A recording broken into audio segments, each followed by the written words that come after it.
Something doesn't add up. Your cat is the same animal you've known for years. The quiet breakfast meow, the precise grooming, the evening circling for a lap, and yet lately a small thread has frayed. Most people assume it's a mood, a nap longer than usual, or just being off.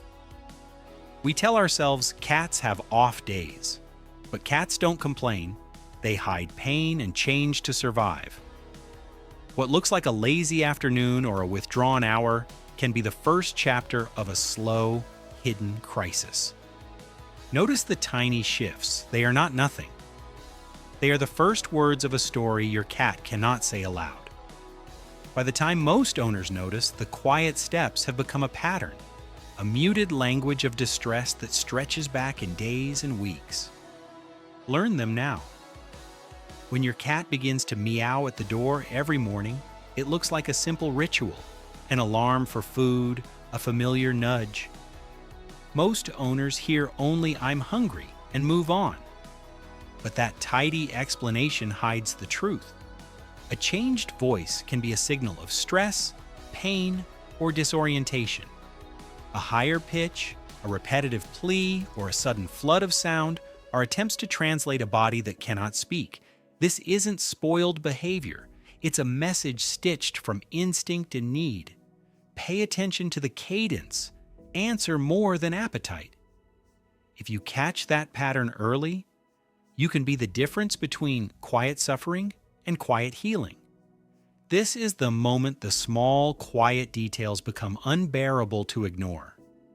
You've seen the meows change, the hiding, the dull coat, but most people stop at sympathy and shrug it off as mood or age. That's the easy story. The harder truth is this. Those tiny shifts add up into a single, urgent sentence your cat can't speak aloud. If you learn to read it now, you'll catch problems while they're fixable. If you don't, weeks slip by and what was minor can become irreversible. Understanding this flips the whole picture. Your cat isn't being difficult or distant. They're sending a plea in code. Hear that plea differently, and you will act differently. And when you do, everything that follows will change. First, trust. When your cat curls into a ball beside you or chooses the foot of your bed, they are picking safety over solitude. Most people call it closeness. The deeper truth is a vote of confidence. I can be small here. Then, scent. That cheek rub, that gentle head press before sleep isn't just affection, it's chemistry. They are weaving their smell into yours, making a shared map of comfort that says, "You belong to my world." Next, position. By your head, your feet, behind your knees. Placement is strategic, a tiny guard post. It's how they watch over the doorway of your nights. Then, posture. A belly bared, a full sprawl, or a tucked curl. Each is a level of surrender. Exposed belly is the quietest promise. And finally, rhythm. They learn your breathing, your sleep, your small noises. They fall asleep when you do, because they are aligning with you, not by chance but by choice. All these moments together are not random affection. They are a slow, steady language of belonging, and if you listen closely, you'll begin to hear what they've been saying all along, and with each small action, the story grows deeper. When your cat times their naps to match yours, when a meow changes into a soft, urgent trill, when they press their head into your hand, these are not mere habits. They are constant, quiet attempts to read and be read. Your cat learns your rhythm and reshapes theirs to fit it. So when grooming stops, when hiding becomes longer, when the slow blink disappears, that tuning is breaking. Most people call it moodiness. The truer word is distance. This is relational. Your cat is showing how close they feel. If you answer those tiny signals with care, you don't just fix a problem, you keep the bond alive. You notice your cat drifting away from routines, skipping the bed, eating less, or retreating to new corners. Most owners write it off as a phase. She's moody, or he's just getting older. That easy answer is comforting, but often wrong. Small shifts in sleep, appetite, grooming, or litter box habits are not caprice. They're warnings. Cats hide pain and change behavior to protect themselves. Left unchecked, a slow slide becomes a crisis you might only see in hindsight. Listen to pattern, not just moments. If a habit breaks, investigate gently. A vet visit, a quiet check, a calm presence. Catching it early is not fussing, it's saving a life. And soon you'll see why this notice matters more than any single sign. You've watched it 100 times.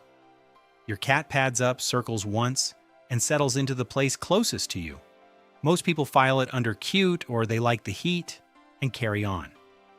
That reading is small and easy, but it misses the point entirely. The braver truth is this. When a cat chooses your lap, your chest, or the pillow beside you, they are making themselves vulnerable on purpose. Every quiet breath they take, there is a vote of confidence. Remember that cats evolved to hide weakness. They do not sleep where danger might find them. So to let their guard down near you is not convenience. It's a deliberate decision that says, "Here, I can be less than whole." That turns the act inside out. It's not about warmth or habit. It's about you being the person they trust with their softness. If you hold that truth gently, each night becomes a small, sacred answer to the question, who do I belong to? Everything you've seen up to now, the changed meow, the hiding, the dull coat, the late night checks, the careful paw on your chest, points to one simple, powerful fact most people never let themselves feel. This is not about the cat's needs, it's about choice.